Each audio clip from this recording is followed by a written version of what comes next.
सद्गुरू श्री ब्रह्मचैतन्य महाराज गोंदवलेकर यांचं प्रवचन 25 जून. सदाचरण परमार्थाचा पाया आहे.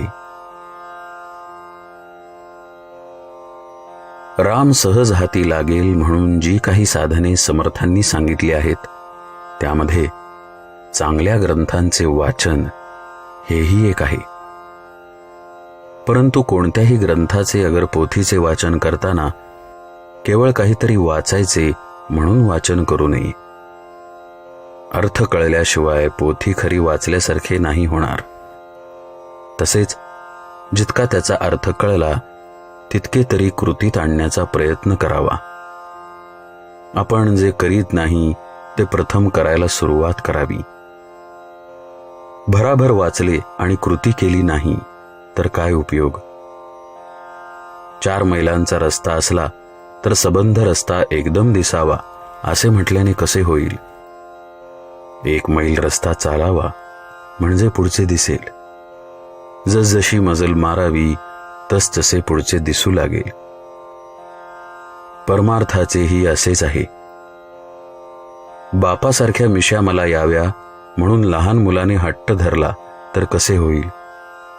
त्याचप्रमाणे आजच मला देवदर्शन व्हावे असे म्हटले तर कसे होईल. सद्गुरूची आज्ञा पाळावी, साधन करू लागावे म्हणजे सर्व काही होते. जेवायला बसले म्हणजे पोट भरायचे राहते का. खरोखर परमार्थाची वाट अगदी सरळ आहे. प्रपंचाचा रस्ता मात्र डोंगराळ असून काटेकुटे यांनी भरलेला आहे. आपला प्रपंच हा परमार्थाच्या सोयीसाठी असायला पाहिजे, पण याच्या उलट आपला परमार्थच मुळी आपल्या प्रपंचाच्या सोयीसाठी आपण केला आहे. कुंपणाने शेत खावे तसे आपले झाले आहे. शेताला कुंपणाची गरज आहे, नाहीतर ढोरे आत येऊन शेत फस्त करतील. पण कुंपणच जर बेसुमार वाढले तर त्यामुळे शेताचे नुकसान होते हे जाणले पाहिजे. ज्याने व्यवहार तपासून केला त्याला परमार्थ साधलाच. परमार्थ हा साखरेसारखा आहे. आपण साखरेचे कारले जरी केले तरी ते खायला गोडच लागते. तसे प्रपंचात सुद्धा परमार्थ केला तरीही तो गोडच असतो. परमार्थ हा आपल्यासाठीच असल्याने तो आपल्याला शक्य आहे किंवा नाही हे विचार करून पहावे. आणि तो आपल्याला शक्य आहे असे जर पटले तर मात्र केल्याशिवाय राहू नये. पोटात अन्न घालण्यासाठी जसे तोंड त्याचप्रमाणे परमार्थाला सदाचरण आवश्यक आहे. सदाचरण हा परमार्थाचा पाया आहे. पाया म्हणजे काही घर नव्हे, परंतु पायाशिवाय मात्र घर नव्हे हे देखील तितकेच खरे.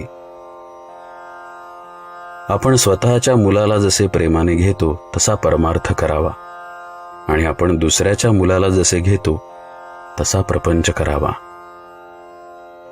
भगवंताच्या स्मरणात प्रपंच सुखाचा करणे हाच खरा परमार्थ.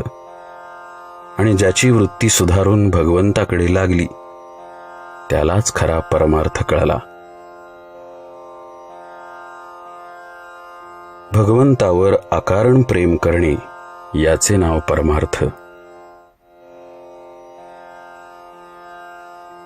जानकी जीवन स्मरण जय जय राम.